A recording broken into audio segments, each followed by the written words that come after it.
encontramos en la Universidad de Villanueva, donde vamos a asistir a una mesa redonda sobre la nueva ley de comunicación audiovisual. Estamos con Borja Suara, profesor de la Universidad de Villanueva, que nos va a responder a unas pocas preguntas nuestras. Buenas tardes. Buenas tardes. ¿Qué opinas sobre el retraso en contestar la propuesta de la Unión Europea de España?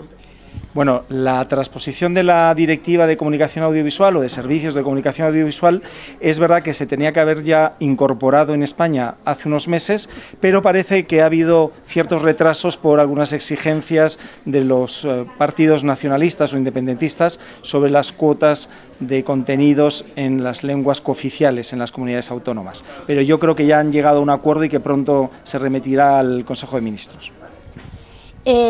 Visto pues, a raíz de estas nuevas leyes, la PAP ha propuesto el potenciar el cine, el pequeño cine, el cine menos comercializado.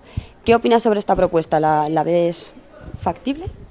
Bueno, la verdad que con la producción audiovisual en España siempre ha habido, y las televisiones, una relación como de amor-odio, porque primero reclamaban que entrasen las televisiones a financiar el cine independiente y de hecho pues se impuso la obligación del 5% de inversión, ¿no?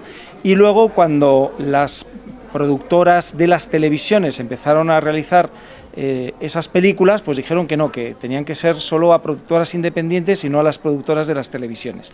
Y entonces ahora estamos viendo cómo se puede compaginar una obligación que se impone a las televisiones con que ya no sea una obligación que tenga nombres y apellidos a unas determinadas productoras independientes de las televisiones. Vale, pues muchas gracias y estamos muy atentos sobre lo que cuentes en esta mesa redonda. Muchas gracias. A vosotros. Buenas tardes. Bueno, empezamos más o menos con las mismas intenciones y es, ¿por qué crees tú, más o menos como ha dicho Borja, que se ha retrasado tanto este tipo de esta respuesta de España a la propuesta de la ley de Bruselas? Bueno, pues es una ley compleja que trata de conjugar intereses que en ocasiones son enfrentados y eso entiendo que ha podido generar un mayor retraso. Es una ley que realmente el Ministerio ha hecho un esfuerzo de consulta pública muy grande, porque hubo una primera consulta pública sin texto y luego una audiencia pública con texto y una segunda audiencia pública con texto, ¿no?, en la que se recogieron pues parte de las solicitudes del sector. Con lo que en ese sentido es una ley muy analizada, es una ley compleja y eso ha llevado su tiempo. Tampoco la situación de la pandemia, ¿no?, ha ayudado porque ha dificultado todos los trámites. Lo importante es que consiga el Ministerio pues impulsar y que se apruebe por el Consejo de Ministros para que pueda ir al Parlamento una ley que realmente es muy necesaria y que nosotros desde luego entendemos que es necesario y que es necesario que se equilibren las obligaciones que se nos imponen a todos en un mercado cada vez más competitivo. Vale, dado que las plataformas no se han pronunciado ante este tipo ante este revuelo que se ha formado con esta ley, ¿por qué crees que se han mantenido más apartadas de este revuelo? Por plataformas no sé a qué te refieres. Plataformas digitales, Netflix, HBO, este tipo de plataformas digitales en las que están incluidas y que también están... Bueno, yo creo, que sí que se han pronunciado en el sentido de que han aportado sus alegaciones, forman parte de una asociación, AEVOT, que va a participar en la mesa de esta tarde, con lo que yo creo que sí que desde luego tienen opinión, pero bueno, hay que tener en cuenta en todo caso que desgraciadamente, ¿no?, esta ley es fruto de la transposición de una directiva con una visión un poco antigua del mundo en la que regía el principio del país de origen, ¿eh? Es decir, que a las plataformas les aplicará la ley del estado en el que tengan su sede principal, por lo que la ley española no aplica a Netflix, a HBO y Amazon ni Disney Plus, salvo en el aspecto específico que recoge la directiva de la obligación de inversión en obra audiovisual europea. En el resto no se ven a priori afectadas porque la directiva establece el principio del país de origen. Vale, pues muchas gracias y atentos a lo que cuentes. Muchísimas gracias. Hola. Buenas tardes, Diego. Bueno, tú eres de la EVOT y nos gustaría saber si la propuesta impuesta por el Gobierno de intentar que creen más contenido castellano o en otras lenguas cooficiales sería rentable para vuestras plataformas. Bueno, yo creo, lo digo desde la experiencia práctica como abogado, creo que aquí todavía queda un debate pendiente y es cómo vamos a conseguir aterrizar todas estas cuestiones que desde un punto de vista político se están discutiendo a la realidad. No es tan sencillo. Yo creo que la transposición de la directiva es muy voluntarista en el sentido de tratar de que plataformas que están situadas fuera de España pues estén regidas por esta nueva norma, pero eso no es tan fácil. De hecho, las grandes plataformas están fuera y yo creo que ese debate, toda vez que ahora ya tenemos el principio general, todavía está por ser mantenido. Vale. ¿Y crees que las plataformas han guardado silencio, como le comentaba al compañero? ¿Han guardado silencio o realmente se han pronunciado? Yo creo que las plataformas han hecho ya algunos apuntes. Efectivamente ha habido un trámite de alegaciones en el cual ha participado no solamente plataformas, sino televisiones, en fin, todo aquel que ha tenido oportunidad. Pero sí que es cierto que al no tener todavía el contenido definitivo de la ley es difícil conocer un pronunciamiento definitivo, en tanto la norma todavía no lo es. Vale, pues muchas gracias. Muy bien, y muchas gracias. Esperamos. ¿Qué tal? Buenas tardes, Carmen. Buenas tardes. Bueno, la primera pregunta que nos gustaría saber es qué opinas tú sobre el retraso que ha tenido España ante la propuesta impuesta por Bruselas para la creación de esta nueva ley. Bueno, es una ley muy compleja que implica a muchísimos actores y es muy difícil poner de acuerdo a intereses que no coinciden en lo que plantean. Por lo tanto, creo que parte de la demora ha tenido que ver con muchas tensiones por parte de todos los implicados.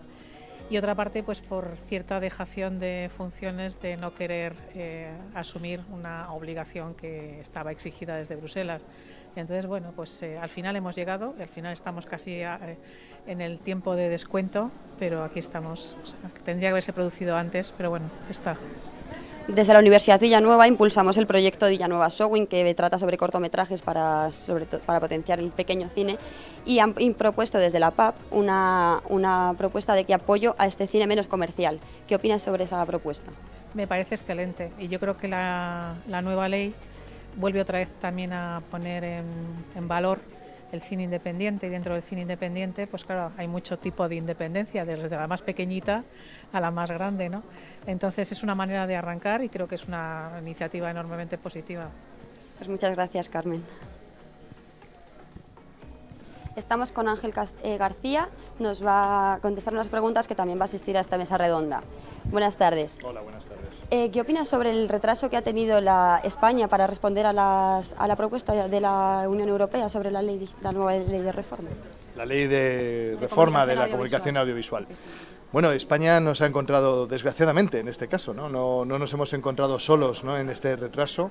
Un importante número de otros Estados miembros de la Unión Europea también han experimentado retrasos demasiado largos, ¿no?, en cumplir con las obligaciones en lo que se refiere a la transposición de la directiva.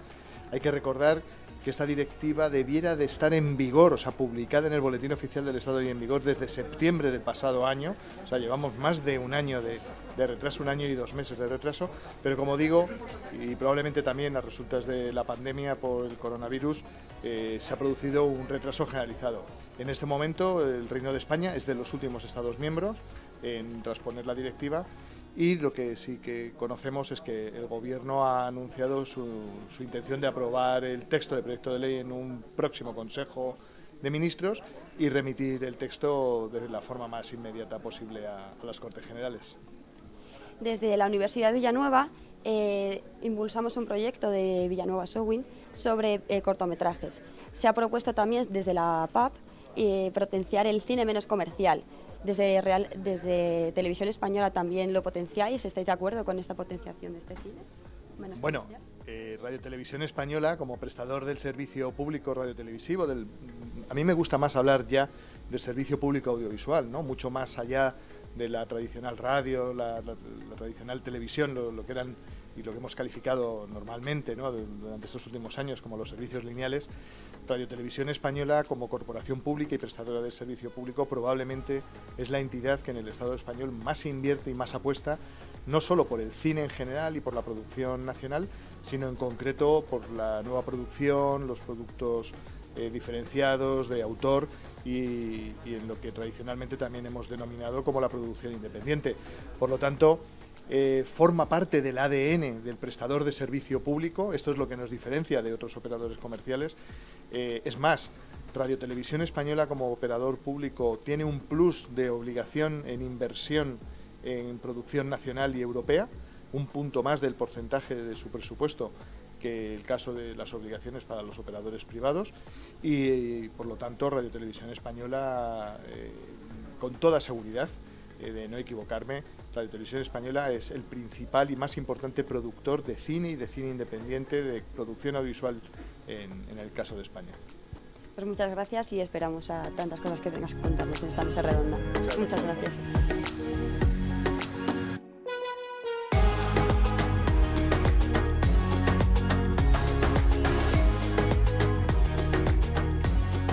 Buenas tardes y gracias a los asistentes presenciales como a los que nos están mirando a través de internet y los que vean el vídeo una vez que se cuelgue en la página web.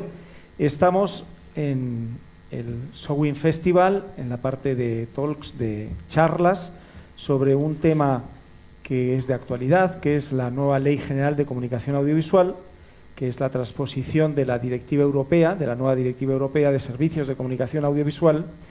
Y yo soy Borja Suara, soy profesor de Derecho de la Comunicación Audiovisual en la Universidad Villanueva. Voy a actuar de moderador de esta mesa y voy a presentar en primer lugar a los integrantes de la mesa para luego darles la palabra. Inmediatamente a mi izquierda está Ángel García Castillejo, que es director del área de Políticas Audiovisuales, Servicio Público e Internacional de Radio Televisión Española. A continuación está Miguel Langle, director de Asuntos Regulatorios y Relaciones Institucionales en A3 Media. A continuación, en representación de Google, no ha podido venir y se ha excusado Miguel Escasi, y viene en su lugar Ana Abade, que es analista senior de Google España, aunque lo de senior, dada su juventud, es difícil de creer, pero sí por conocimientos. A continuación tenemos a Diego de la Vega, que es abogado de propiedad intelectual y tecnologías de la información en Pérez Llorca, que viene en representación de AEBOT, que es la Asociación de Plataformas de Video on Demand. Y por último, pero no menos importante, está Carmen Fuente, que es profesora también titular de periodismo en la Universidad de Villanueva y también miembro del Consejo Asesor de IC Media. Bueno, yo creo que tenemos por delante pues un tiempo para poder analizar lo que sabemos de la nueva Ley General de Comunicación Audiovisual, porque lo que primero que hay que advertir es que todavía no se ha enviado al Consejo de Ministros. Parece, y hoy salía la noticia, de que se puede desbloquear y que pronto se enviará a las Cortes, porque han llegado a un acuerdo con los partidos independentistas que querían una cuota de contenidos en lenguas cooficiales en sus comunidades autónomas, y parece que ya han llegado a un principio de acuerdo en torno al 6%, que es uno de los temas que ahora veremos. Pero para empezar, lo que sí me gustaría es preguntarle a cada uno de los ponentes, en 5 minutos, cuál es su visión general del borrador que conocemos del anteproyecto de ley y qué puntos pues para ellos son los más conflictivos o los que hay que poner el foco durante la tramitación del proyecto de ley. Así que cuando quieras, Ángel. ¿Están conectados? Sí. Sí, perfecto.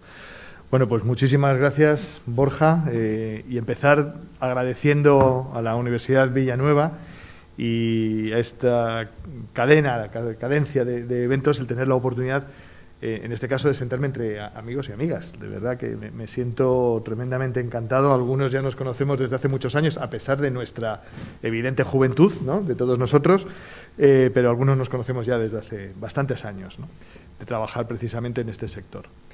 Bien, en relación con el texto non nato de proyecto de Ley General de Comunicación Audiovisual, de nuevo proyecto de Ley General de Comunicación Audiovisual para la transposición de la Directiva 2018/1808, empezar diciendo que estamos padeciendo, junto con otros Estados miembros de la Unión Europea, un grave retraso en su transposición.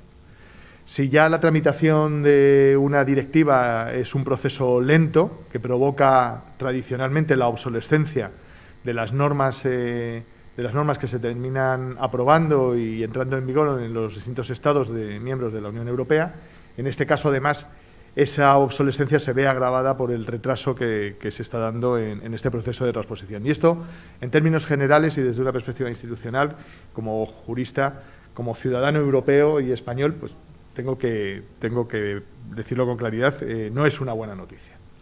A partir de ahí, decir que la directiva de 2018 básicamente lo que viene es a dar un paso más en el que ya se dio hace 11 años con anterioridad, en 2007, con la aprobación de la Directiva de Contenidos Audiovisuales sin Fronteras en el año 2007 y que luego se vio consolidada en un texto unificado en 2010, se da un paso más allá de la que era la percepción del legislador europeo de arrancar en una regulación, en un marco jurídico diferenciado, pero observando tanto a los servicios lineales como a los denominados servicios no lineales.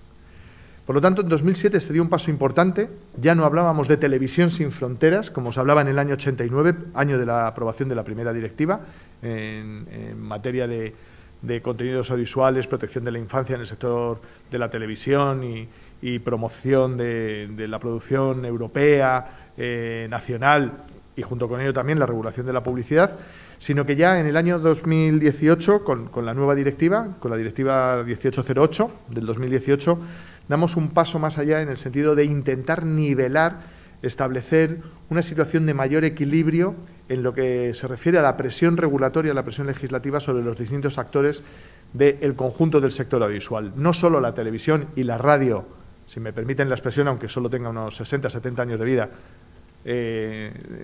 los sectores tradicionales de la televisión y la radio, sino junto con ello también los nuevos o los que ya, aunque van acumulando ya años, a los que seguimos calificando erróneamente los nuevos medios, como son las plataformas de vídeo o las plataformas de intercambio de vídeo, que cada vez más ofrecen productos equiparables, sustitutivos desde el punto de vista de la demanda de los usuarios respecto de lo que eran los servicios tradicionales que conocemos desde los años 50, en el caso de la televisión, ¿no?, de los 50 del siglo pasado. Dicho esto, por lo tanto, el esfuerzo del legislador comunitario europeo en ese sentido es importante. Se busca establecer una situación de mayor equilibrio entre todos los actores del mercado, el que los operadores tradicionales no se sigan viendo sometidos a una situación de agravio respecto de la regulación o la carencia de regulación en muchos casos, ¿no?, en la que se encontraban y disfrutan tanto las plataformas de vídeo como intercambio de vídeo, y a partir de ahí, como digo, generar una situación de equidad, de mayor equilibrio en el ámbito de la competencia entre distintos actores en el sector audiovisual de todos los países de la Unión Europea y de la Unión Europea en su conjunto. Dicho esto, en el caso español, el Gobierno se planteó un primer debate que es importante, tal como se ha declarado de forma pública en distintas ocasiones. Se aborda la transposición de la directiva y, por lo tanto, la modificación de la Ley General de Comunicación Audiovisual única y exclusivamente para transponer la directiva, o se aprovecha para introducir modificaciones de mayor calado, de mayor relevancia, que fuesen más allá de las obligaciones y los contenidos de la directiva.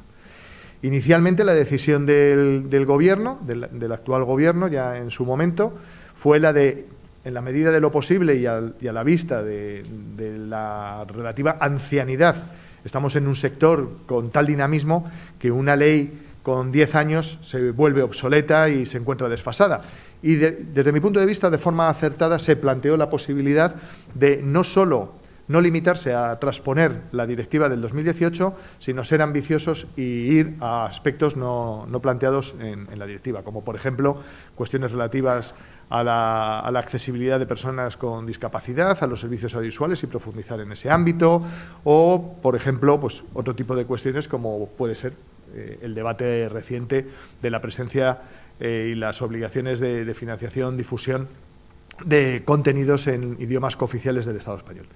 En ese sentido, la ley y el anteproyecto, tal como lo hemos conocido en sus consultas públicas, la última consulta pública fue en el transcurso del mes de junio-julio de este año, se ha planteado la introducción de estas medidas que van más allá de la estricta transposición de la directiva, y junto con ello, y si me permiten desde mi casa, ¿no?, desde la casa de todos, que es Radio Televisión Española, porque todos ustedes son accionistas de la Radio Televisión Pública, nos encontramos que en la segunda consulta pública aparece una novedad, y es la incorporación de una nueva disposición final que no conocíamos en el primer texto de anteproyecto sometido a consulta, una disposición final que introduce una modificación del modelo de financiación del servicio público radiotelevisivo estatal, de Radiotelevisión Española, y que básicamente lo que viene es a exonerar de la contribución a la financiación del servicio público de Radiotelevisión Española a los operadores de telecomunicaciones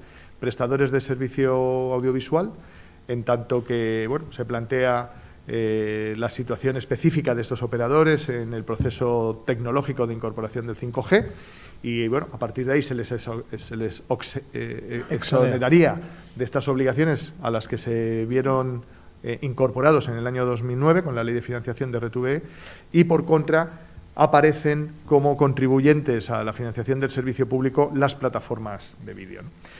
En cualquiera de los casos, y si se me permite, ya para terminar en esta primera intervención, de alguna forma el anteproyecto de ley que hemos conocido sigue incidiendo en un modelo de financiación como el que se instauró en el año 2009, solo 3 años después de aprobada la Ley de Radiotelevisión Española del 2006, un modelo que la propia Comisión Nacional de los Mercados y la Competencia, la CNMC, ha venido planteando de forma reiterada como un modelo de financiación de la contribución por parte de operadores privados, televisiones privadas, ahora se pretende plataformas y operadores de televisión de pago, que de alguna manera siguen sometiendo y conduciendo al servicio público radiotelevisivo estatal a una situación de inestabilidad en su financiación y, en cambio, seguiríamos encontrándonos pendientes del cumplimiento estricto de la vigente, todavía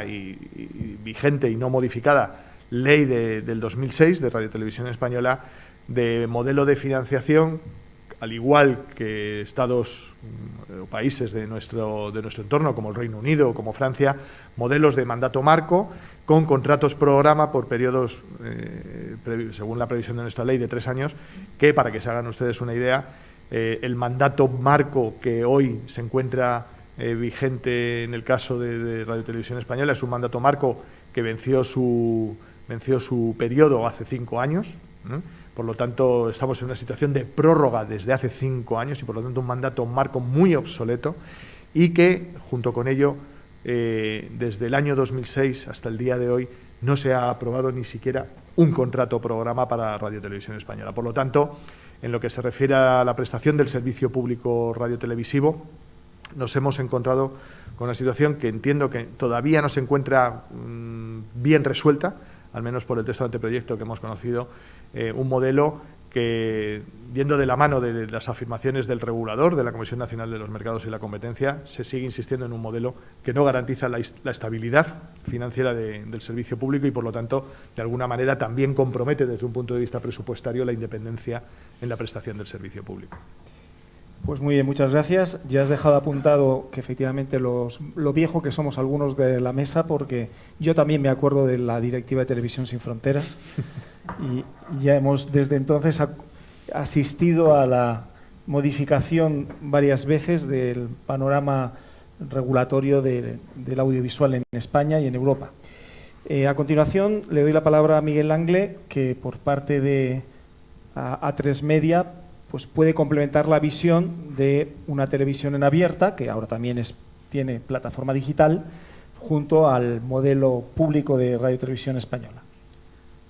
Pues gracias, Borja, por organizar, y a la Universidad Villanueva, y felicitaros, porque yo creo que habéis logrado una mesa interesante, equilibrada, con diferentes puntos de vista, ¿no? Muy completa en ese sentido, y gracias también a los que nos estáis escuchando, tanto presencialmente como virtualmente, porque dediquéis vuestro tiempo a compartirlo con nosotros, ¿no? Y en particular me ha sorprendido que los que están aquí presencialmente pues directamente nos han aplaudido antes de hablar, así que espero que después de este rato sigáis pensando que nos hemos merecido ese aplauso. Como visión general que nos pides, pues yo diría que todos los tipos de operadores, los legisladores y los reguladores, creo que estamos de acuerdo en compartir el mismo diagnóstico, y es que el mercado audiovisual ha cambiado radicalmente en los últimos 10 años.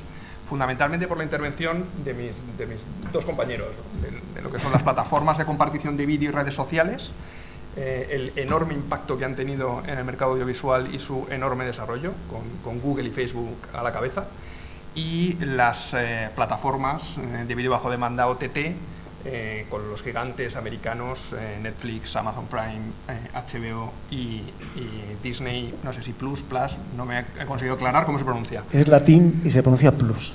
Pues Plus, yo me fío de ti. Así que Disney Plus. Esto ha supuesto un antes y un después y ha cambiado radicalmente, ¿no?, la situación en el mercado audiovisual. El mercado audiovisual que además se caracteriza en ocasiones por ser un mercado de dos facetas, es decir, competimos por el interés de las personas que dediquen su tiempo a nosotros, a nuestros servicios, competimos por el interés de la audiencia, y luego algunos de nosotros competimos en la parte de la financiación publicitaria y otros competimos en la parte de la financiación vía cuotas de pago. Y en particular, ¿no?, tanto en lo relativo a las audiencias, pues se han fragmentado como nunca y la gente dedica más tiempo que nunca a lo audiovisual, y una gran parte de ese tiempo pues lo dedica a nuevos operadores y nuevos servicios. Y en la parte, desde luego, de ingresos publicitarios, pues se ha producido una absoluta revolución en el que los ingresos de los servicios de Internet, pues hoy por hoy son los principales ingresos publicitarios en la tarta publicitaria, y aproximadamente el 70%, casi el 80%, de esos ingresos publicitarios en Internet pues los tienen hoy por hoy Google y Facebook. Con lo que el cambio ha sido completamente radical. Estando de acuerdo en el diagnóstico, se planteó desde el principio que la filosofía y el objetivo deberían ser unas mismas reglas para todos. Sin embargo, yo creo que el resultado de la aplicación de esa filosofía, en nuestra opinión, pues no ha sido el perseguido, y que de hecho en algunos puntos nos encontramos, ¿no?, que tanto la directiva y también los anteproyectos que hemos conocido de ley española dan pasos atrás en vez de dar pasos adelante. En ese sentido, la directiva nos parece que acertó a medias cuando incorporó por primera vez a las plataformas de compartición de vídeo y redes sociales, pero acertó a medias porque le impuso solo una parte de las obligaciones. Y ahí tendremos, yo creo que luego, más oportunidad de discutir si la diferencia que podamos tener en el concepto de responsabilidad editorial justifica o no esas diferencias, ¿no? Y ahí entramos en la discusión de estas mismas reglas para todos, si todos somos iguales o no lo somos, y si las desigualdades son suficientemente relevantes o importantes como para generar estas diferencias en las obligaciones. Nosotros entendemos que no, que deben ser las mismas reglas, y la directiva no lo cumplió. Y en segundo lugar, la ley española, el hecho de que haya sido por directiva y que luego los países tengan que adaptar cada uno la directiva y tener margen de maniobra, ya desde nuestro punto de vista fue un error, que hoy por hoy se está viendo que se intenta corregir desde la Unión Europea con las nuevas regulaciones, los reglamentos de la Digital Services Act y la Digital Market Act, que ya directamente se han planteado como una misma norma directamente aprobada por la Unión Europea y directamente aplicable sin que ningún país la cambiemos. Yo creo que en el mercado global en el que estamos ese debe ser el objetivo. Pero nos encontramos con esta realidad. Entonces la ley española también tiene que lidiar con lo que tiene hoy por hoy entre manos, que es la transposición de la directiva, pero añade elementos particulares, españoles, que nos preocupan mucho dentro de esas discriminaciones, ¿no? En particular nos preocupa el incremento, desde nuestro punto de vista injustificado, de la obligación de financiación anticipada en obra de productor independiente, luego lo podemos comentar más en detalle.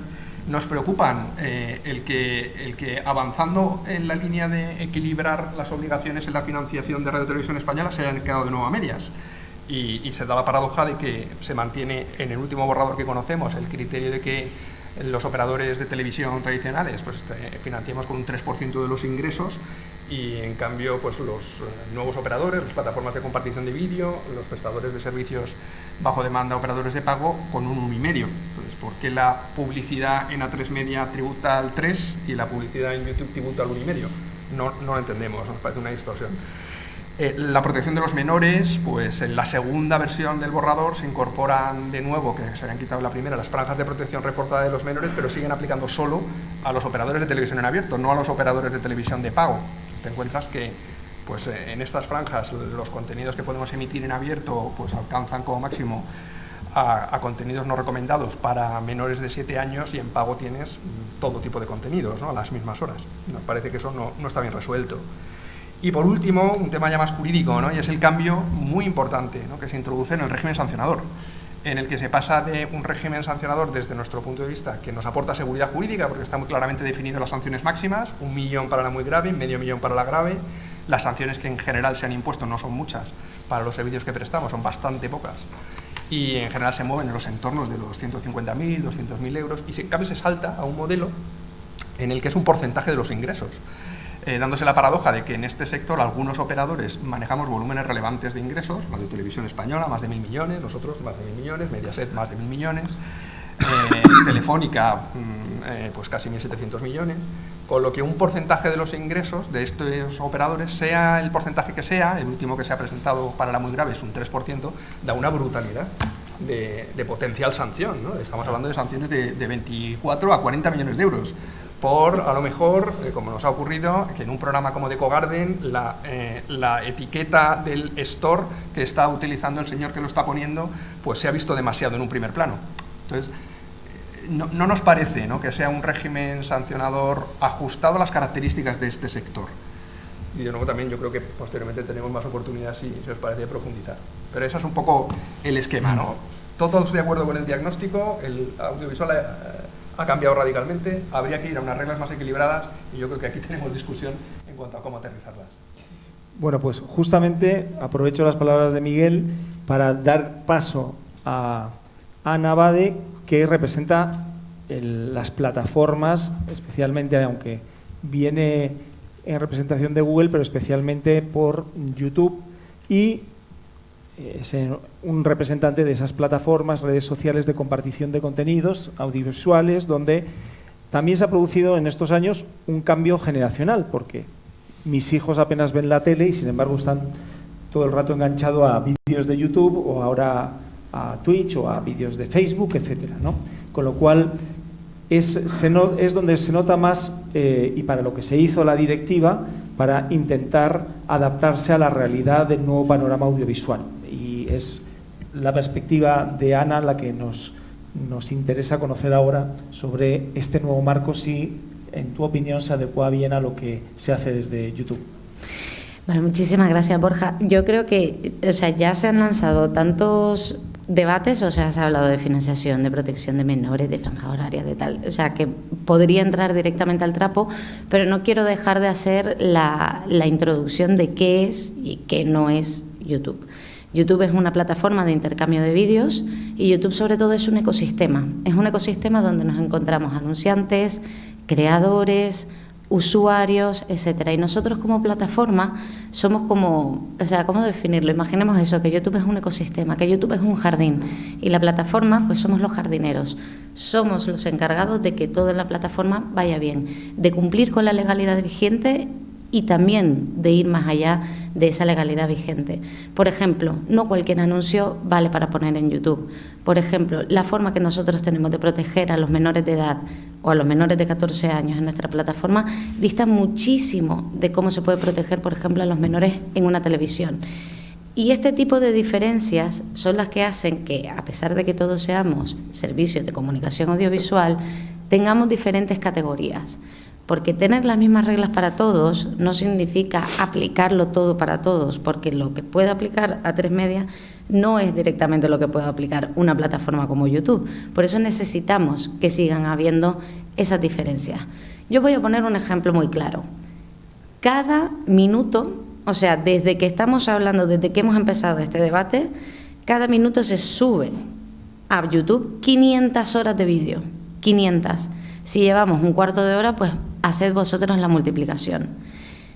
Eso significa que nosotros no podemos tener poder editorial. Es decir, cuando una persona sube un vídeo a YouTube, no puede haber un humano revisando todos los vídeos de YouTube y diciendo sí, ok, lo apruebo, o no, ok, no lo apruebo. Es imposible, sería ingente esa tarea.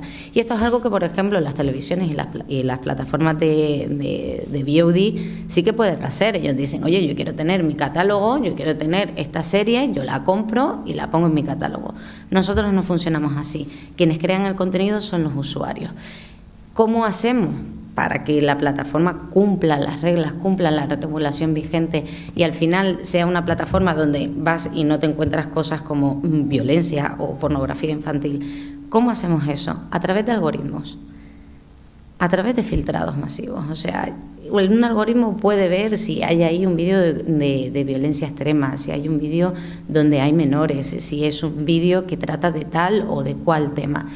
Evidentemente los algoritmos pueden fallar, y pueden fallar como podrían fallar las personas humanas. Es decir, si no tuviéramos algoritmos y estuviésemos empleando a 1 millón de personas en todo el mundo para revisar absolutamente las 500 horas de vídeo que se suben al minuto, aún así habría fallos, porque la cantidad es ingente. Entonces tenemos un sistema por el cual proactivamente nosotros monitorizamos nuestra plataforma y quitamos muchos vídeos, quitamos mucho spam, etcétera, y después reactivamente pueden venir a notificarnos para decir: oye, YouTube, este vídeo no cumple con tal cosa de la Directiva de Medios Audiovisuales. Muy bien, señor, lo quito yo de mi plataforma. Pero nos tienen que notificar. Por ejemplo, un caso muy práctico, el emplazamiento de productos, que es grabar aquí con la leche Pascual, o sea, así como súper obvio. Eso es un emplazamiento de producto que se tiene que decir en plan de aquí hay emplazamiento de productos, sobre todo cuando se trata de contenido infantil. Oye, pues yo estoy jugando con una Barbie, esto es un emplazamiento de producto de Barbie, esto es publicidad en el fondo. ¿Nosotros cómo sabemos en la plataforma si hay o no hay un emplazamiento de producto? Sencillamente no lo podemos saber, nos los tienen que decir los anunciantes o en su caso los creadores. Porque se puede dar en YouTube que haya alguien que sea súper fan de Marvel. O sea, soy la persona más friki de Marvel, me he visto todas las películas y subo un vídeo hablando de esas películas. Esa persona que es fan y que está compartiendo su pasión, ¿está haciendo un emplazamiento de producto de Marvel o le está haciendo un tributo? Yo como plataforma, ¿cómo lo puedo saber? No lo puedo saber. Ahora bien, si están prohibidos los emplazamientos de productos para mostrar a menores, y yo soy Marvel, yo tengo que decir que estoy haciendo este emplazamiento de producto en este vídeo de YouTube. Y nosotros tomaremos las medidas adecuadas para que ese vídeo pues, se vea cuando se tiene que ver o al público que se tiene que ver. Pero si no, no lo podemos saber. Y esto es un principio básico de Internet. Lo que pasa es que Internet, pues el mundo evoluciona, se digitaliza y, en fin, y está chocando contra sectores tradicionales como puede ser el sector de las televisiones o como puede ser cualquier otro sector. Y claro, y llegan los incumbentes, las teles de toda la vida, o podrían ser, no sé, los bancos o las compañías de teléfono y tal, que dicen, no, las mismas reglas para todos. Ya, pero es que las mismas reglas para todos no funcionan en Internet. Entonces tenemos que tener mucho cuidado para guardar estos equilibrios y para asegurar que Internet siga siendo ese espacio flexible, ese espacio innovador y ese espacio donde la gente pueda compartir los vídeos que le dé la gana sin una censura previa, es decir, sin yo pedirle a YouTube que me autorice a subir un vídeo, porque la realidad ¿cuál va a ser? Que si tú eres un Ibai Llanos o si tú eres un Rubius, tu vídeo se va a revisar muy pronto, porque queremos que se suba a la plataforma. ¿Por qué? Porque son visitas y es pasta. Si tú eres cualquier persona que está haciendo un live streaming desde su casa, no te conoce ni Dios, ese vídeo se amontona con las 500 horas de vídeos que se están subiendo cada minuto. ¿Cuándo creéis que se va a revisar ese vídeo para nosotros darle la approval antes de que se suba a la plataforma? Pues probablemente nunca, si tiene que haber un humano detrás. Sobre todo personas que hablen español y que entiendan el contexto del español, etcétera. O sea, es que es bastante complicado. No podemos vivir en un mundo digital sin algoritmos. Es imposible. Y tenemos entre todos que hacer que esos algoritmos funcionen mejor para respetar la legalidad vigente. Pero ir hacia atrás e imponer las normas de la tele a una plataforma como YouTube o TikTok o me da igual cuál, simplemente no es la solución. Y ya me paro aquí porque si no, después voy a seguir con el tema de fiscalidad y demás, que creo que tiene bastante miga.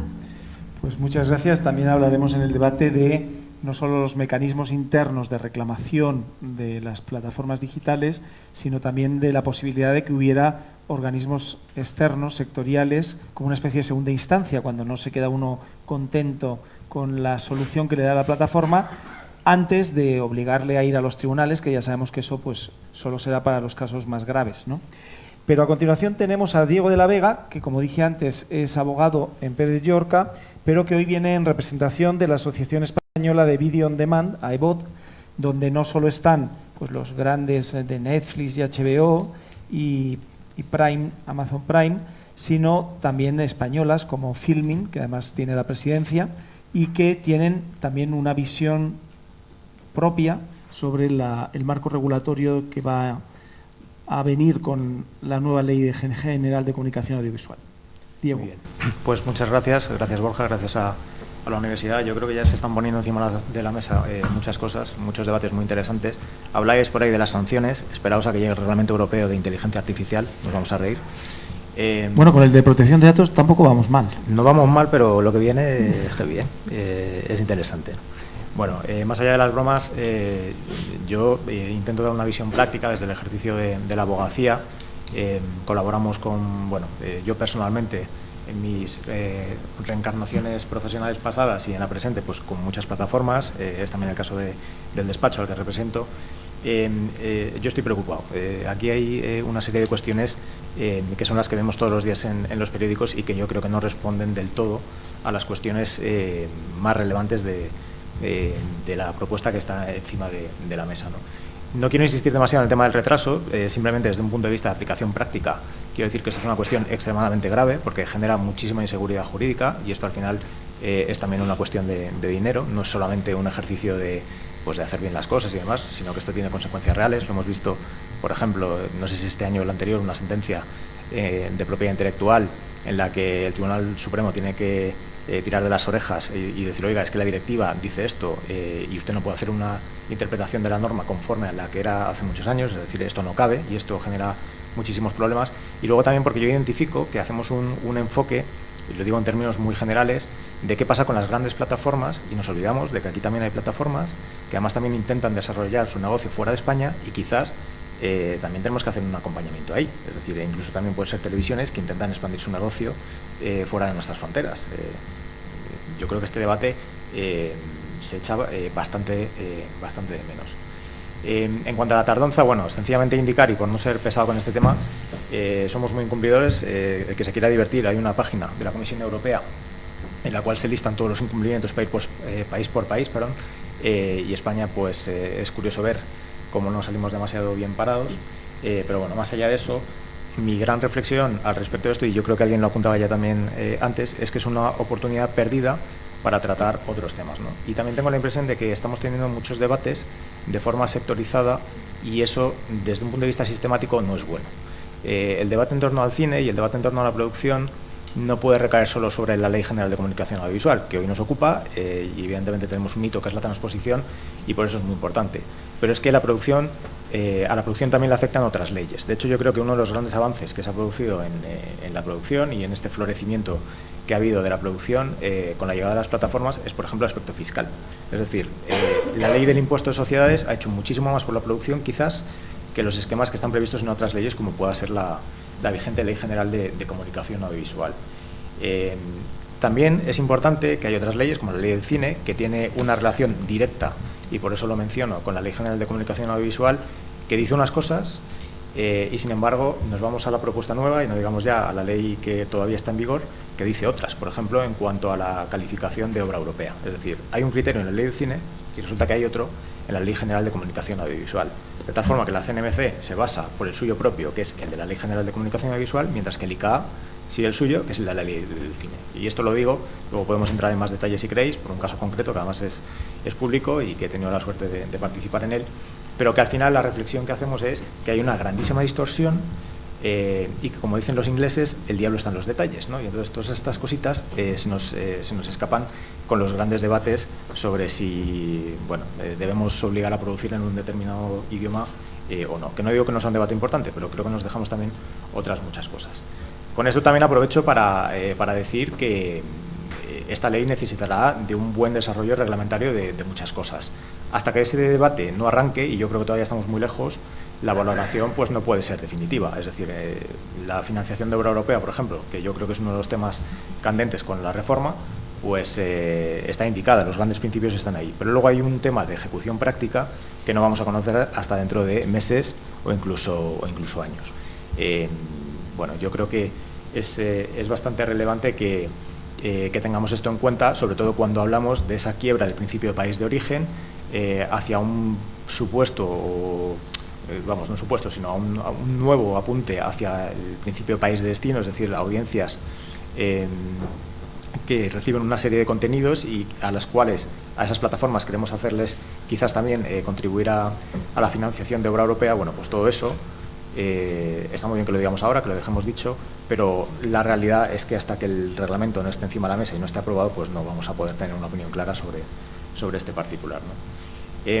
Igual, en cuanto a las plataformas, yo creo que es muy interesante que echemos un vistazo a lo que pasa hoy en cuanto al registro de prestadores de servicios de comunicación audiovisual, que es público, que veamos quién está ahí y quién no está, y por qué no está, ¿no? Entonces, yo creo que también la reflexión, y lo podemos comentar luego, es si el ámbito de aplicación de la ley está bien cuadrado o nos vamos a dejar cosas por el camino que quizás luego dentro de unos años pues, nos van a obligar a hacer algún tipo de modificación, ¿no? Siempre en el ámbito de la directiva.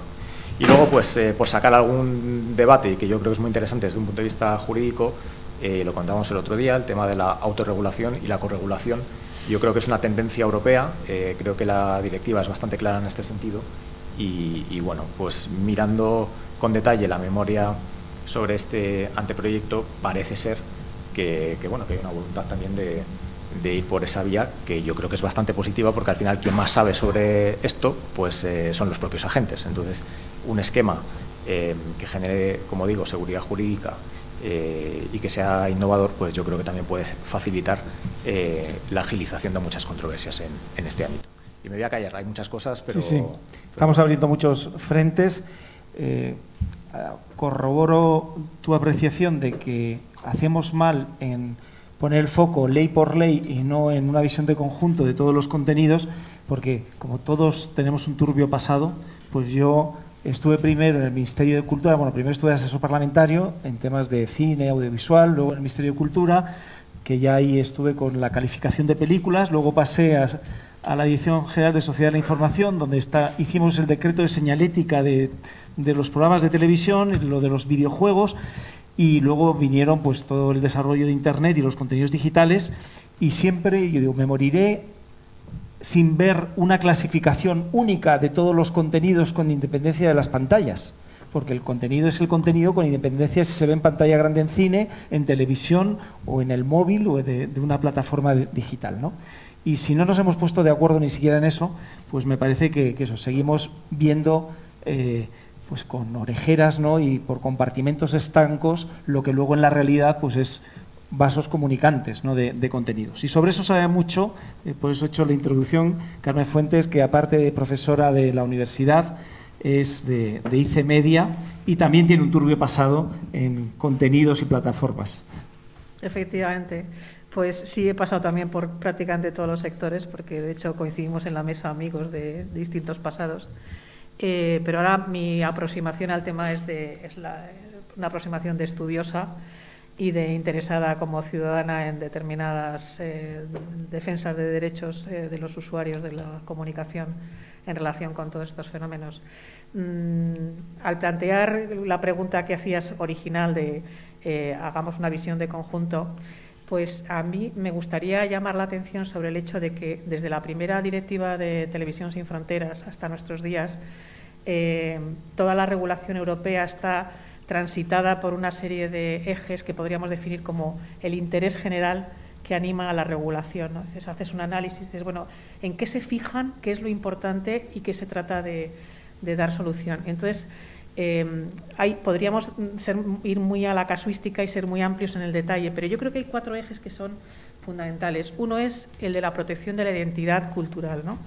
Está en el origen de la primera directiva y esa identidad cultural no es solamente la identidad europea, y de ahí vienen las cuotas de protección de producción audiovisual europea, pero también es la protección de la identidad audiovisual nacional y de ahí vienen las cuotas también de producción nacional, pero además también local, es decir, las cuotas de producción en lengua original vernácula. Ahora nos parece un poco llamativo pues el que se esté negociando sobre una cuota del 6% de cine catalán, pero recordemos que la primera directiva contemplaba ya ese tipo de situaciones, o sea que procede desde los tiempos en los que los franceses consiguieron introducir la excepción cultural en los tratados de libre comercio, ¿no? Entonces no me parece que sea malo que volvamos otra vez a suscitarlo como con un planteamiento de visión de nivel, ¿no? Dices, bueno, pues ¿qué tiene sentido defender en una ley que es general y que trata de armonizar a todos los agentes y a todos los intereses? Pues el interés cultural me parece a mí que es uno de esos ejes, ¿no? Otro clarísimo que está en toda la normativa europea es la defensa de la dignidad, ¿no? Procede también de las primeras directivas pues la referencia pues a que no haya discriminación por ningún tipo. Luego la discriminación se ha ampliado a categorías y a sectores sociales y a nuevas realidades sociales, pero está claro que está presente también desde el principio. La protección de la infancia está clarísimamente también desde el principio, ¿no? Y aquí quizá la protección de la infancia es donde es uno de los ámbitos en los que más claramente se nota la aparición de los nuevos actores en el mercado audiovisual, pues porque, como decía Ana hace un rato, pues efectivamente los mecanismos no pueden ser los mismos. Ahora, una cosa es que los mecanismos no sean los mismos y otra cosa es que los criterios, es decir, la homogeneidad en los criterios respecto a qué denominamos perjudicial o muy perjudicial, cómo lo identificamos, pues sean comunes a todos, ¿no? Entonces, ese es un ámbito interesantísimo. Y otro es, que no ha salido aquí en la mesa y que creo que también tiene sentido que lo planteemos, la cuestión del pluralismo. El pluralismo no procede del ámbito regulatorio europeo, pero sí es un eje de la regulación nacional que se incorpora, como bien ha estado contando antes Ángel también, se incorpora a este marco regulatorio en el que se integra tanto la transposición como la integración de todo el resto de normativas. Entonces, la cuestión del pluralismo me parece a mí que es uno de los ámbitos en los que el día de mañana va a tener que volver a revisarse necesariamente, porque ahora mismo el pluralismo está circunscrito al ámbito de las televisiones que emiten en abierto, ocupando ondas en el espacio herciano, en las ondas hercianas, y que además se obtienen bajo licencia, ¿no? Dices, bueno, que el pluralismo se defina solamente en términos de audiencia acumulada por esos licenciatarios que tienen determinadas obligaciones de cumplimiento, pues me parece que es una cuestión que en el día de mañana nos tiene que suscitar algún tipo de reflexión, ¿no? Porque al final pues, las audiencias se reparten entre distintos soportes, distintos tipos de contenidos.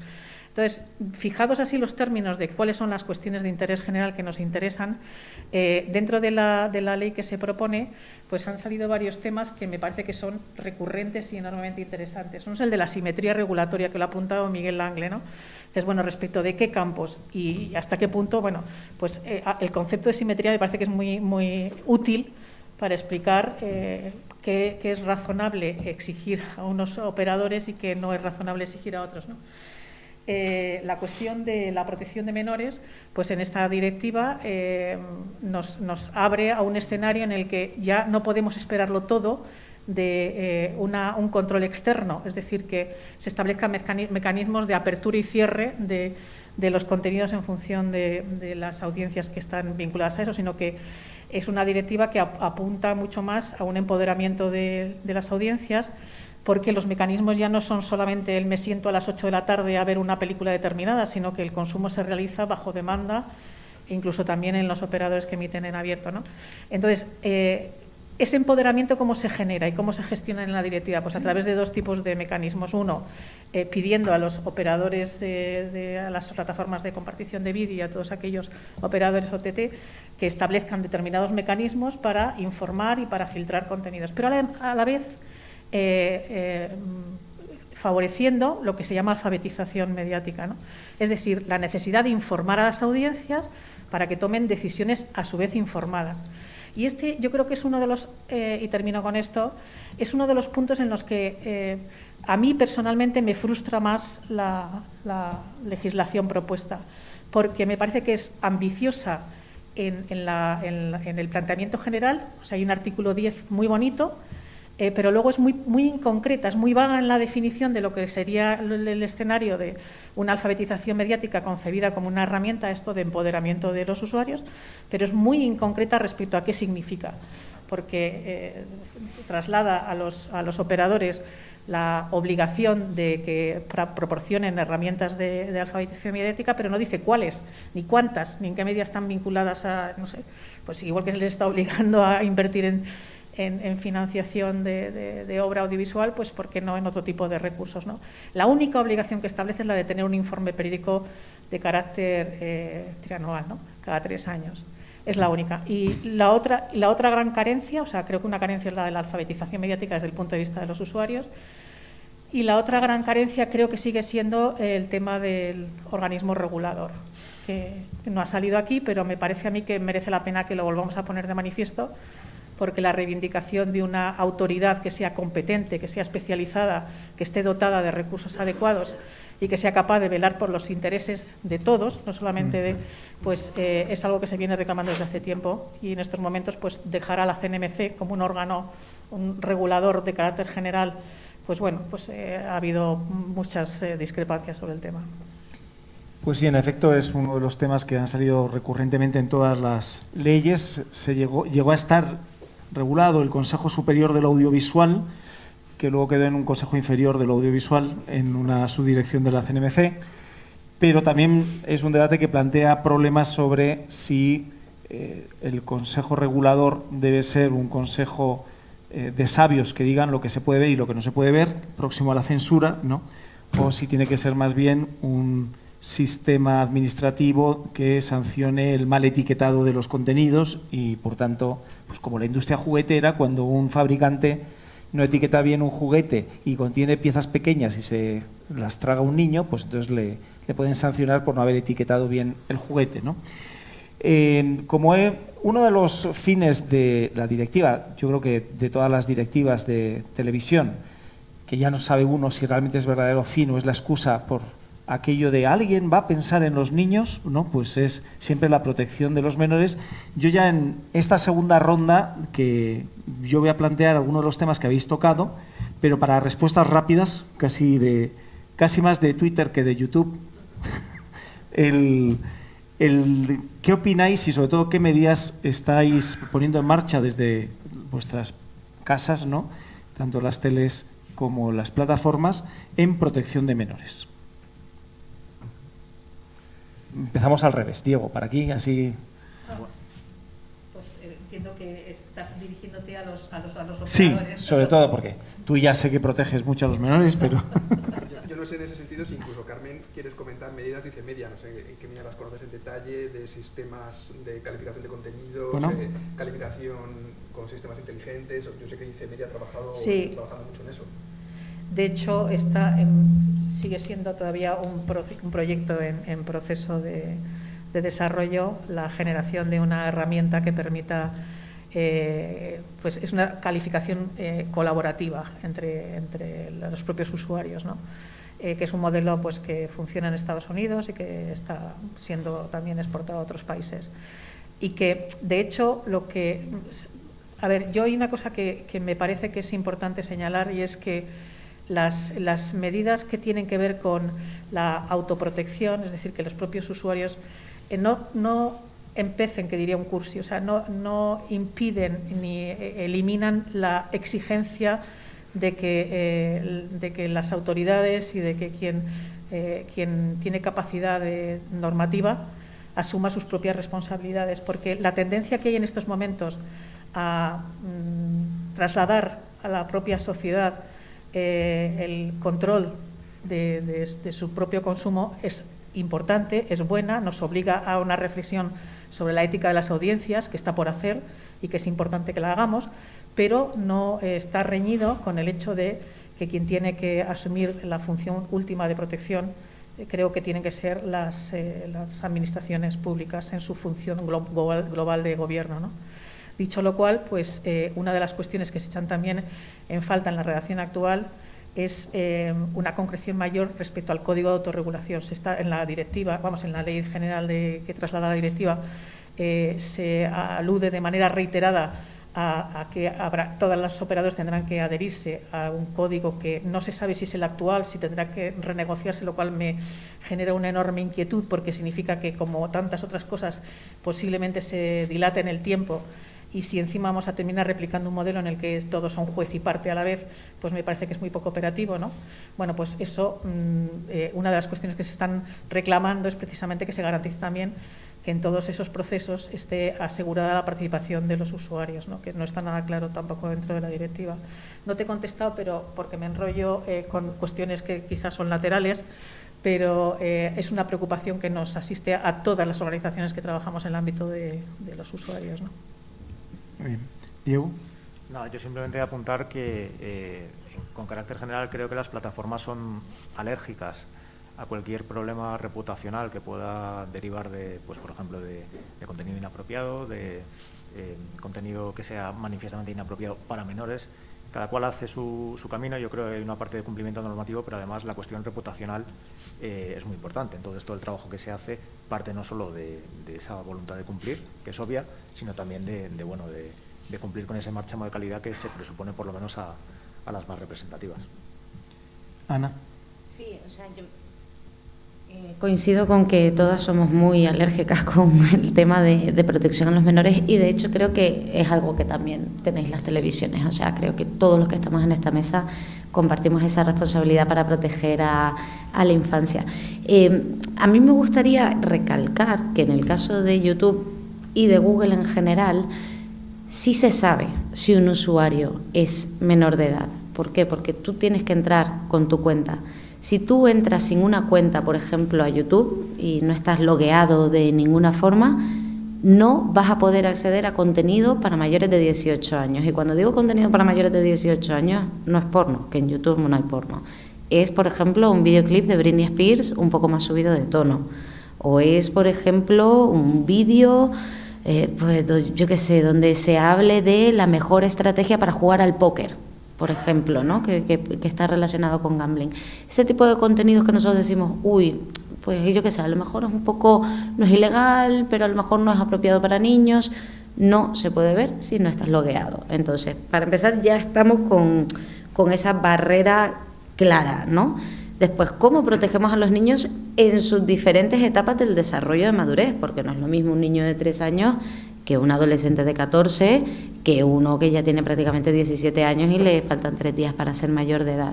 Vale, pues la respuesta de YouTube ha sido, por una parte, crear YouTube Kids, que es una plataforma con un ambiente completamente seguro, donde solo hay contenido infantil. En YouTube Kids no te puedes ver un vídeo que se salga de ese catálogo, porque ahí en ese sentido sí que tenemos bastante poder editorial. Es decir, nosotros escogemos los vídeos que sí creemos que son aptos para que vean los niños. Y YouTube Kids, por ejemplo, dentro de ese ambiente, de esa plataforma, pues no vale cualquier anuncio, y los anuncios, por supuesto, no son targetizados. Es decir, si un niño está viendo un anuncio de Pocoyo, no es porque esté viendo 3 horas de Pocoyo, sino porque pues, le ha tocado el anuncio de Pocoyo, le podría haber tocado el anuncio de Hot Wheels, por ejemplo, ¿no? No existe esa publicidad personalizada que a lo mejor sí que existe en otros entornos de la plataforma.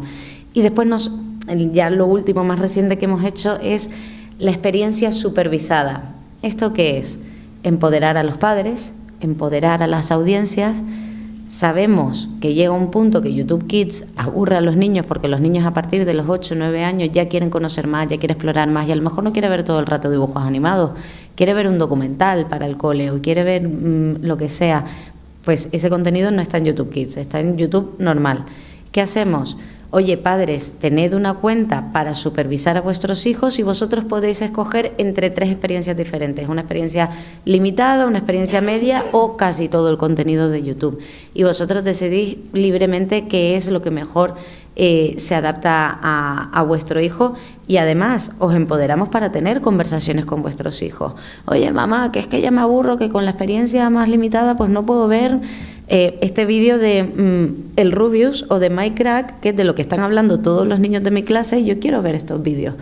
Oye, bueno, vale, pues venga, empieza a ver vídeos del Rubius y a lo mejor los veo contigo, a lo mejor tengo esta conversación de por qué quiere ver esto, ¿no? Entonces, al final, Internet lo bueno que tiene es que le puede dar muchísimo poder al usuario y podemos controlar muy bien cuáles son las audiencias que nos están viendo.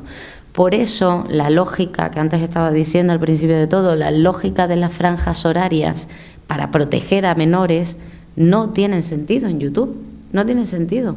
O sea, ¿por qué no puedo mostrar cierto contenido de tal a tal hora si yo sé que la persona que me está viendo es mayor de edad? Una persona mayor de edad, ¿por qué el Estado tiene que tutelarle para decir no, es que tú no puedes ver este contenido a esta hora? Disculpe, Internet es 24/7, si soy mayor de edad podré ver yo el contenido que quiera, ¿no? Y también lo mismo aplicado a publicidad. Por ejemplo, se dice, no se puede poner publicidad de apuestas deportivas de tal a tal hora. Vale, muy bien, entiendo que eso es para proteger a la infancia. Por ejemplo, el alcohol. No puedes poner alcohol de tal a tal hora. Puede ser para proteger a la infancia. Bueno, pues si esa es la excusa, no tiene mucho sentido aplicarla en este caso. Entendemos que aplicar esas franjas horarias de publicidad también al entorno de Internet es simplemente para que no se vaya toda esa publicidad, toda esa inversión de dinero que antes estaba en las teles, diga, bueno, pues como en las teles no las puedo poner, porque las teles sí que tienen que discriminar con franjas horarias, ¡prum!, lo vuelco todo a Internet. Y que eso es crear una situación de asimetría, o sea que lo entiendo, es crear una situación de asimetría a favor nuestra. Pero es proteccionismo, no es protección a menores, es proteccionismo.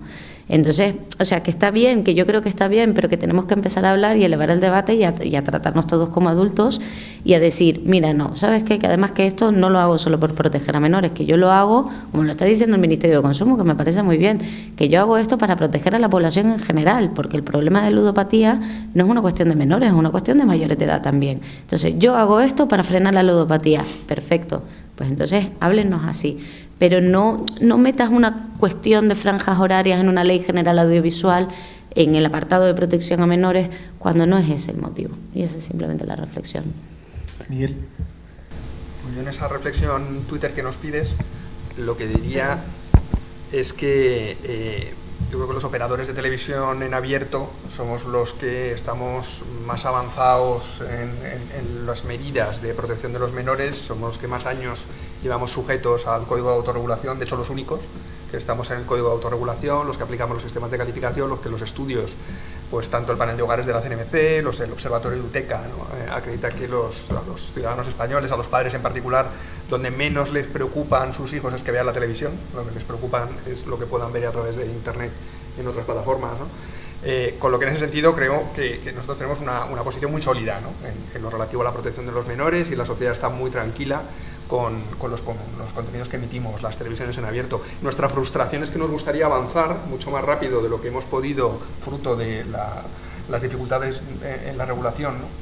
Para que estos modelos de protección de los menores, que como bien comentaba Carmen, ¿no? Los criterios podamos avanzar en que sean homogéneos y aplicables a todos. Yo creo que en gran medida incluso las propias plataformas de compartición de vídeo, YouTube es un ejemplo, ¿no? Está avanzando al margen de la normativa, o sea, avanza porque considera que debe avanzar, no porque la normativa se lo imponga. Y yo creo que también las plataformas, pues tipo Netflix, Amazon, se encuentran con una problemática de que el mismo contenido en función del país tiene unos criterios de calificación distintos, ¿no? Y plantean cuestiones que yo creo que son muy relevantes, ¿no? De si debería haber una homogeneidad europea en los criterios de clasificación o se deben mantener las diferencias culturales, que son evidentes, porque en determinadas culturas la violencia tiene una mayor sensibilidad que el sexo y en otras lo contrario. Entonces también es a veces complicado decir, pues es que lo que es más 16 en Noruega, pues no lo es en España, y lo que lo es en España no lo es en Noruega, porque es que somos en ese sentido y en algunos aspectos diferentes, ¿no? Con lo que, sobre todo, yo creo que estamos todos deseosos de que en ese sentido se apruebe la ley para que podamos avanzar en todo lo que es protección de los menores, y la posición más tranquila, ¿no? Por ahora la tenemos la televisión en abierto.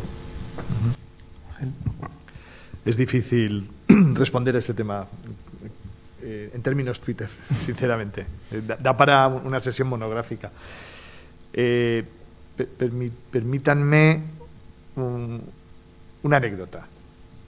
Luego verán el porqué esta anécdota, ¿no? Yo hace bastantes años, como tantas veces todos los que estamos en esta sala y seguro que todos los que están también online, hace muchos años yo me encontraba en una acera, un semáforo, el semáforo estaba en verde para los vehículos, en rojo para los peatones, y yo, como no venía ningún vehículo, crucé. Y de pronto oí una vocecita infantil de una niña que me dice, no se puede cruzar, está en rojo. Desde entonces, cada vez que hay un niño o alguien que yo entiendo que puede tener mermadas sus facultades, personas ancianas, etcétera, aunque tenga que estar 5 minutos esperando a que se ponga el semáforo en verde para los peatones, no cruzo.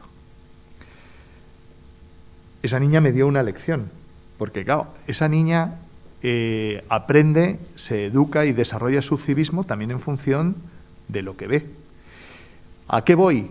Al final vivimos en sociedad Y la educación, la formación de nuestros menores es una responsabilidad de absolutamente todos, incluido yo en ese momento, aunque no estuviera uno de mis hijos como menor junto a mí. Y aunque también reconozco que cuando veo que no hay niños ni personas con facultades mermadas, cruzo de forma irregular, sabiendo que puedo ser incluso sancionado por ello. Pero bueno, soy un infractor nato, lo reconozco, pero cuando hay niños o personas que entiendo que pueden tener sus facultades, pues no cruzo para evitar el que se pueda provocar un accidente o como poco, educarles de forma incorrecta. Con esto a lo que voy es que la responsabilidad es de todos, ¿no? Yo me acuerdo a lo largo de la historia del audiovisual de estas últimas décadas en España, yo he oído muchas cosas de distintos sectores, pero hay cosas que yo creo que muchos de los que estamos en esta mesa compartimos, ¿no? La responsabilidad no es solo de los padres, no es solo de los tutores, la responsabilidad tampoco es solo de los operadores de televisión en abierto o de televisión de pago, a través de operadores, ¿no?, que ofrecen servicios como a través de Internet, como plataformas de vídeo, de intercambio de vídeo. La responsabilidad es de todos. Es de todos y yo creo que ninguno podemos eludir el cumplir una serie de normas, como las de circulación, pero aplicadas a la protección de los menores, de la adolescencia en el ámbito audiovisual. Entonces, como bien decía Miguel Langle, probablemente las televisiones en abierto no solo son los operadores directamente afectados desde siempre, desde el año 89, por la Directiva de Televisión Sin Fronteras, que en el caso español, además, fueron los primeros en suscribir y promover, ¿no?, junto con las organizaciones de usuarios de la televisión, ICEMedia, AUC, etcétera, el Código de Autorregulación de Contenidos Televisivos a Infancia de 2004-2005. Y aquí decir algo que me parece que es importante, y con esto voy a lo que creo que es lo importante. En España, hasta el año 2004, que se desarrolla el Código de Autorregulación de Contenidos Televisivos a Infancia, solo se calificaban los contenidos para distribución cinematográfica y edición en formato vídeo, DVDs, etcétera. Entonces estaban todavía los VHS, etcétera. Entonces, bueno, yo me vi implicado en la redacción de ese primer código de autorregulación de contenidos televisivos a infancia, y en ese contexto yo me fui a hablar con el ICA, con el Instituto de la Cinematografía y las Artes Audiovisuales, y yo les pregunté, oye, ¿cómo calificáis los contenidos para el cine?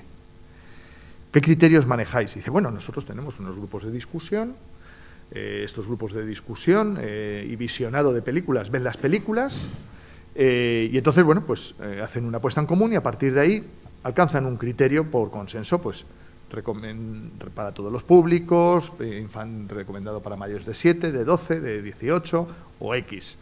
Y claro, dice, si ven todas las películas, dice, no, bueno, ya cuando se ve que es una película tal, pues ya se sabe que es para todos los públicos. Dice, solo se ven, permítanme la anécdota, pero esto es real, dice, solo ven completas las películas pornográficas de origen oriental. Digo, ¿qué?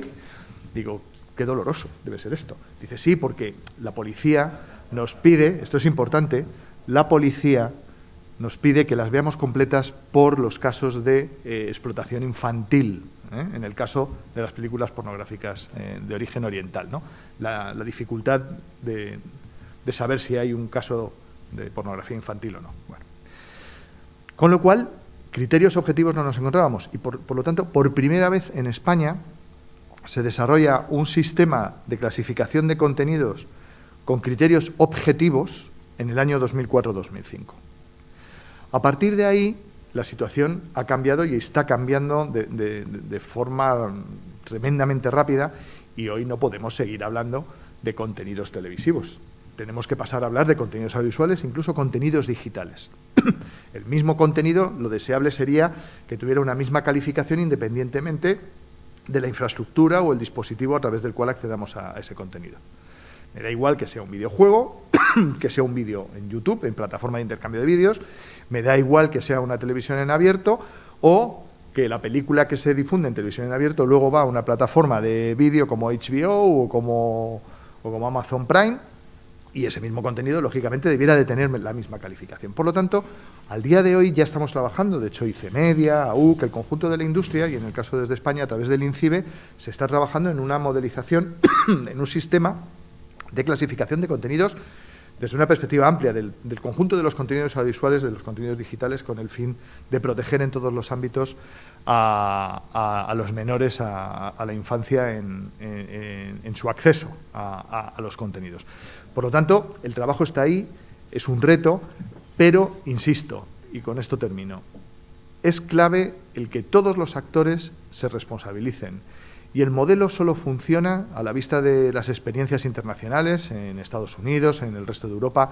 El proceso de etiquetado solo funciona de forma efectiva a partir de una correcta y comprometida autodeclaración en la clasificación de los contenidos.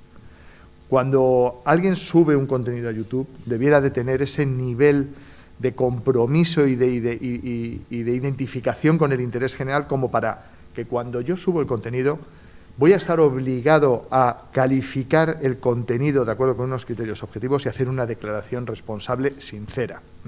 Y a partir de ahí el modelo funcionará. Y es en esta línea en la que se está trabajando, es complejo, y es un modelo que en última instancia es de autorregulación, corregulación, pero que de alguna manera se compadece con los últimos esfuerzos en el ámbito legislativo y regulatorio, ¿no?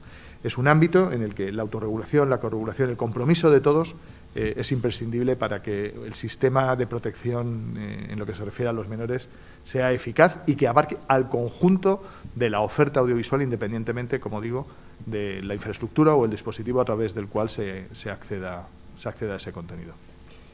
Bueno, pues quiero corroborar la anécdota de Ángel, porque el primer día que yo llegué al Ministerio de Cultura, en el año 96, me dieron una vuelta por el Ministerio y dijeron, bueno, este es el edificio del ICA y abajo está el minicine, donde está la Junta de Calificación de Películas, donde hay mayoría femenina, y era un viernes por la mañana, abre la puerta y de repente en la pantalla grande había un vídeo porno, a más velocidad de la normal.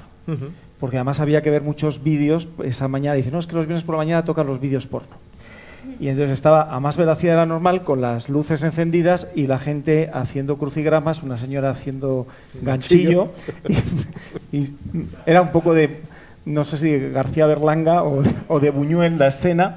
Y digo, pero ¿y esto? Pero si desde la primera escena se ve que es porno. Y dice, sí, pero por una instrucción que había de la Fiscalía o de la Policía, había que verlo completo, porque al comienzo de que se empezaron a distribuir en España vídeos pornográficos, pues aparecía menores y había que verlo, ¿no? De todas formas, empezó a crecer tanto la producción, no solo de vídeos porno, sino en general, que de películas o de vídeos que se querían distribuir, que habréis visto que siempre en los anuncios de los estrenos pone calificación pendiente. Con lo cual se estrena con la calificación pendiente, con lo cual es un sinsentido. Y al final lo que dices, oiga, es que esto de la calificación de películas es un poco la secuela de la censura esta que había anterior, ¿no? Porque dice, si lo normal es que cada sector etiquete sus productos y nadie mejor que el productor conoce el producto y a quién va dirigido. Y si etiqueta mal, pues que le sancionen, como en la industria juguetera o como en la de alimentos. Dice, pues contiene gluten, pues ya sabes que no te lo puedes tomar. Si no pone que tiene gluten, pues entonces te la cargas como alguien le dé un yuyu, un celíaco, ¿no? Yo quería añadir sobre este tema, porque además me han parecido unas reflexiones muy interesantes, que siempre hablamos, entre comillas, de la censura o control de contenidos para proteger a la infancia, ¿no?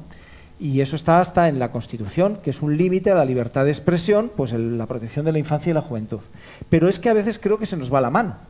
Y también le da no solo al Estado, sino a algunas plataformas en protegernos a los mayores de edad y tratarnos como si fuéramos menores de edad, en vez de darnos herramientas para decidir como usuarios responsables qué queremos ver y qué no queremos ver, ¿no? Y en ese sentido, yo lo que sí quería solo apuntar es que una normativa que está por venir, que es la DSA, el Reglamento de Servicios Digitales, y la DMA también, el de Mercados Digitales, pero sobre todo la DSA, pues va a introducir un debate en el que, oiga, aquí tenemos por un lado operadores que tienen línea editorial y poderes editoriales y son responsables de todos y cada uno de los contenidos que publican, y otras plataformas que en principio no eran responsables de los contenidos, porque eran compartición de contenidos subidos por los usuarios, pero que poco a poco, incluso muchas veces forzados por los gobiernos, porque ellas se sentían muy cómodos en ser irresponsables, pues dicen, no, tienes que meterte a controlar contenidos, con lo cual muchos de los medios de comunicación dicen, oiga, pues que se le aplique la misma legislación que a los otros medios tradicionales de comunicación y que sean responsables de hasta el último contenido que se sube, cosa que, como bien ha dicho Ana, no es posible por la cantidad de horas de vídeo cada segundo que se suben, ¿no? Pero ese es el debate que va a haber en la DSA y en qué medida, pues también el reglamento, que no sabemos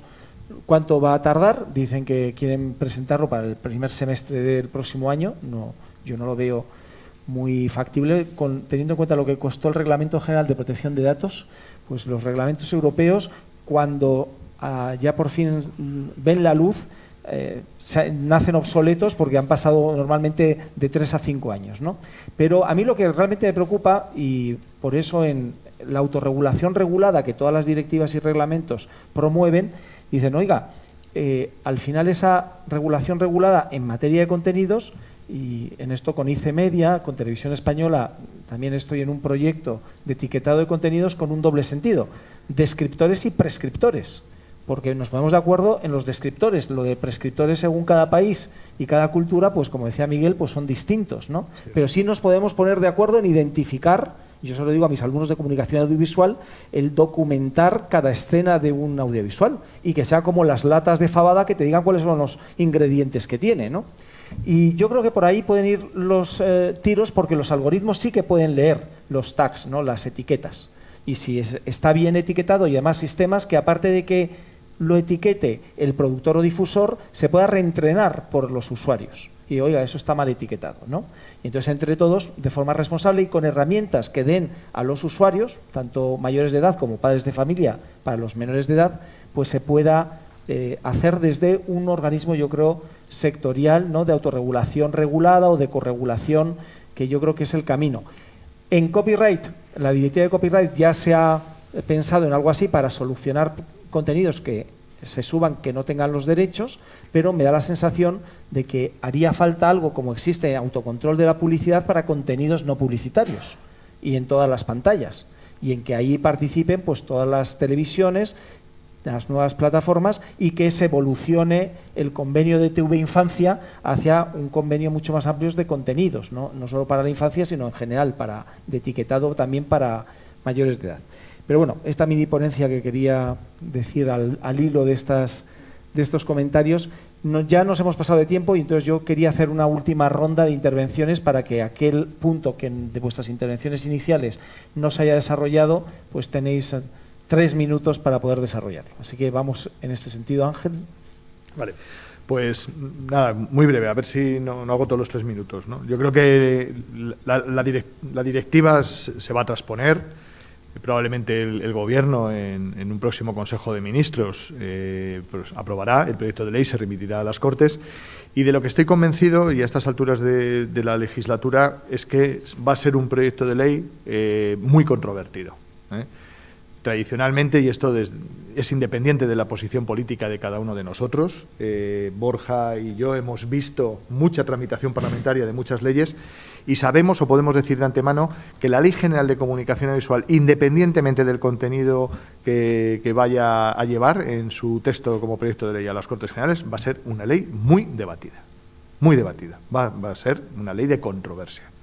Porque tradicionalmente, ojalá me esté equivocando, tradicionalmente son leyes que se han utilizado como arma arrojadiza en el ámbito parlamentario y, por lo tanto, bueno, yo creo que esto lo podemos anticipar. A partir de ahí, estamos ya cerca de la Navidad. Yo soy un ferviente seguidor de los Reyes Magos, son los únicos reyes que realmente me motivan, sinceramente.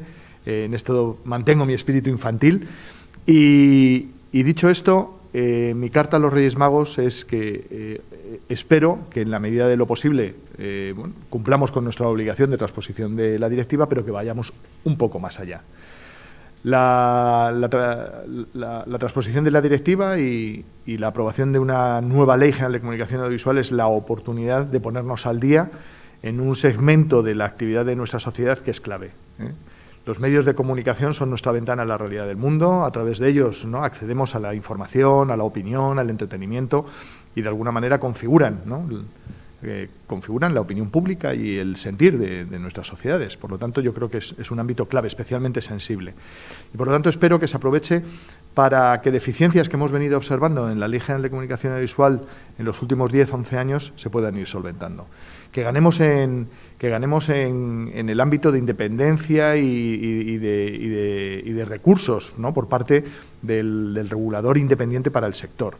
Que se separe del ámbito institucional, gubernamental y también, por supuesto, del sector de los operadores del mercado, y que a partir de ahí dispongamos de un regulador independiente del más alto nivel y con los mayores y posibles recursos.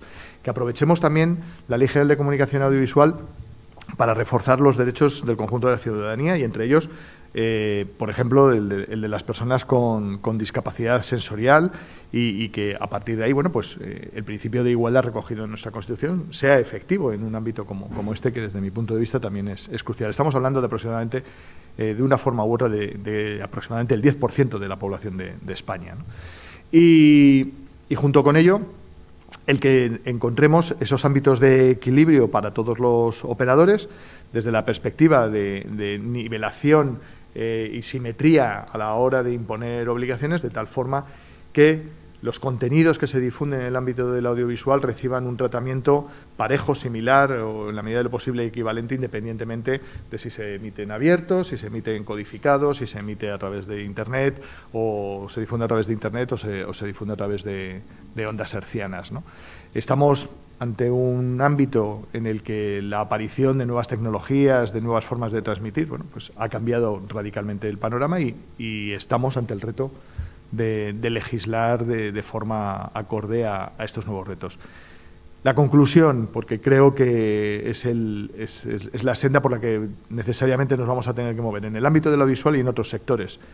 La autorregulación y la corregulación, el compromiso entre los operadores que participan en el sector, el conjunto de la cadena de valor, desde la producción, la difusión y hasta los usuarios, y junto con ellos la Administración.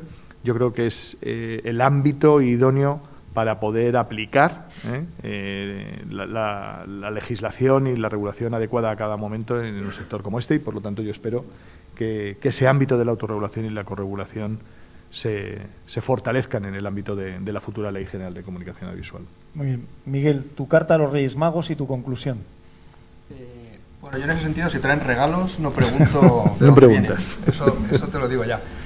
Pues yo diría que en este rato, ¿no?, más que profundizar en los debates, lo que hemos hecho ha sido abrir muchos, y demostrar que es casi imposible, ¿no? Para profundizar pues necesitas tiempo, ¿no?, en cada uno de ellos.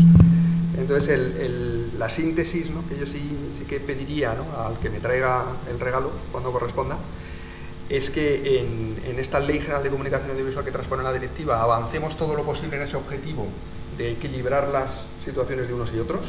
Luego ya podremos discutir si tienen que ser exactamente las mismas reglas o no, las diferencias, pero que avancemos, y desde luego que no demos ningún paso atrás. Y en particular, en el proyecto que conocemos, como operadores de televisión en abierto, pensamos que estamos dando algún paso atrás importante, en particular en la obligación de financiación anticipada de obra europea, con el incremento de obligación de inversión en productores independientes, y en el régimen sancionador con su incremento exponencial por el porcentaje sobre los ingresos. Pensamos que estamos dando dos pasos atrás muy relevantes y muy negativos para nosotros, que no entendemos y que creemos que no son un acierto, y esperamos pues convencer a los legisladores, ¿no?, de que corrijan lo que entendemos que son errores.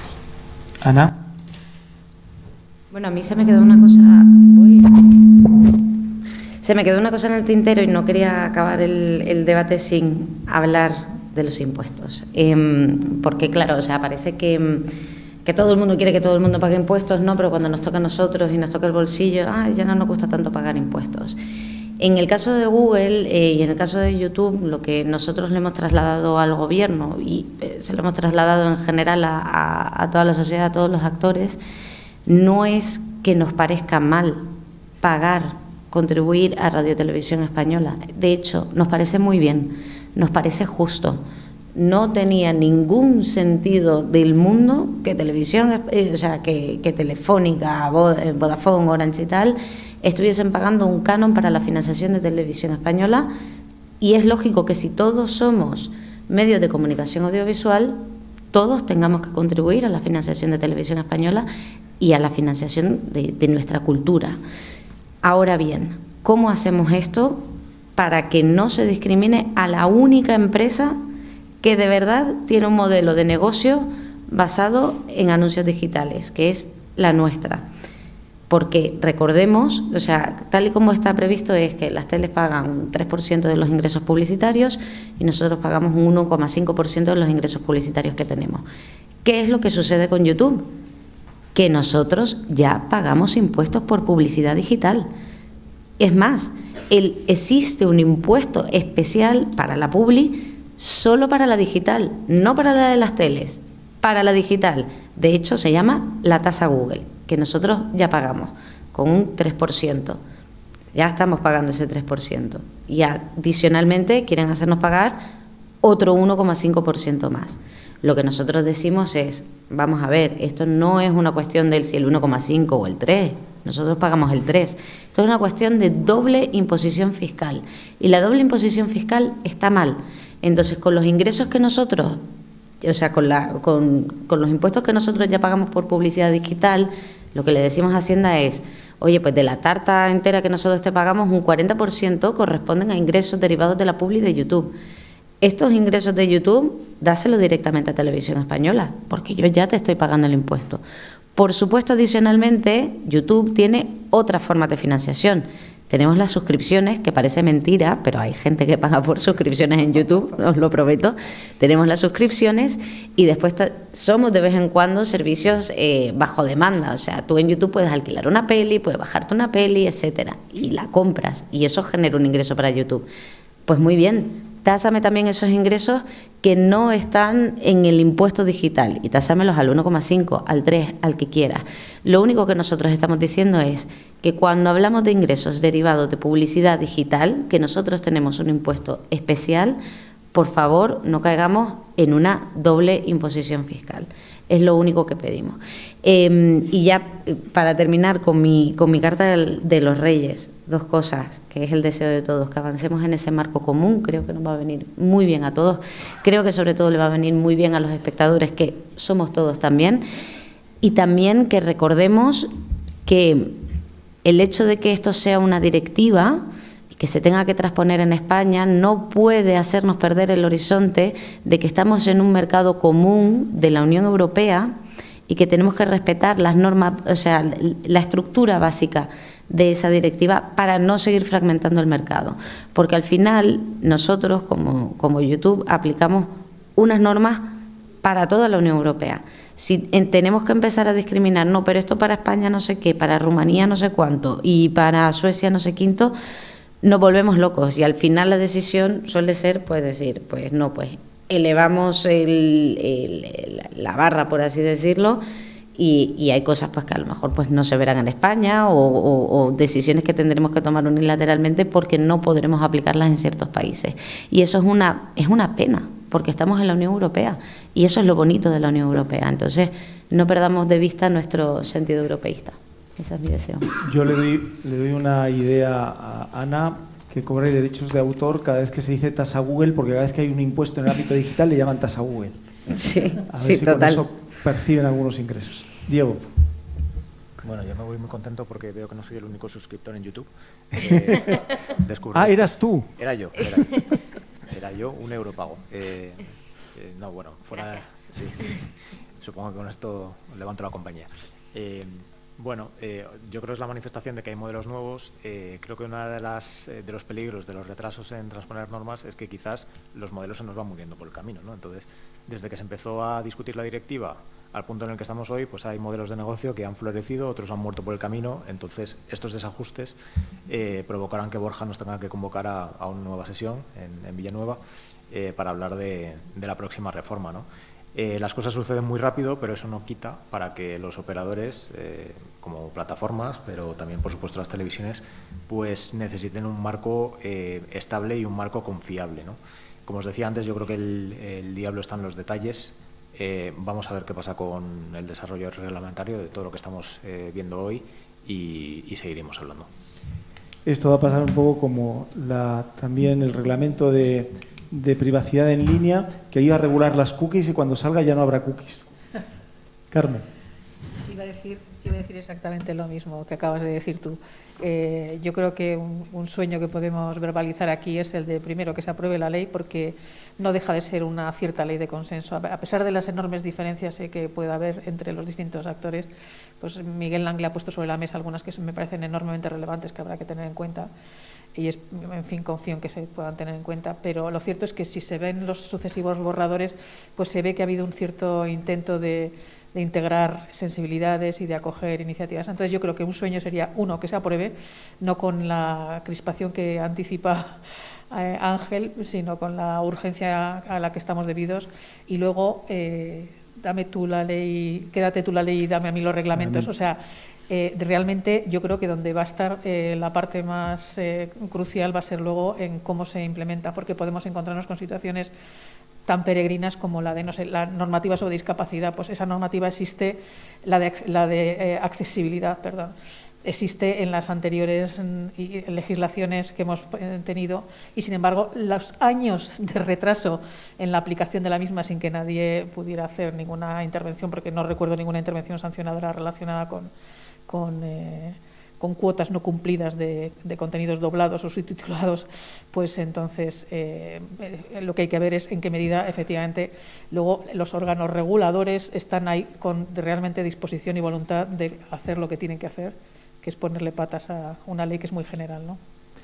Y efectivamente no solo los reglamentos, como decía Romanones, sino quiénes van a hacer cumplir la ley, porque si son gente sensata, pues harán un cumplimiento de acuerdo con el sector, y si son fanáticos, pues ya sabemos que lo que decían los romanos de sumum ius, summa iniuria, la aplicación estricta de la ley puede producir injusticia en vez de justicia, y siempre a mí me dan miedo esos órganos superiores, porque dice, como vaya un loco puede crujir al sector aplicando la ley, con lo cual muchas veces las cosas funcionan porque hay una aplicación temperada, ¿no?, moderada del rigor de una ley que no prevé todos los casos, ni los modelos, ni cómo van evolucionando. Bueno, lo dejamos aquí y yo quiero agradecer a los ponentes y a los asistentes por habernos extendido también, pedirles disculpas, y me dicen que además que hoy hay fútbol, con lo cual acabamos a tiempo para que cada uno en la plataforma que quiera pueda seguir el partido de su equipo favorito. Muchas gracias a todos.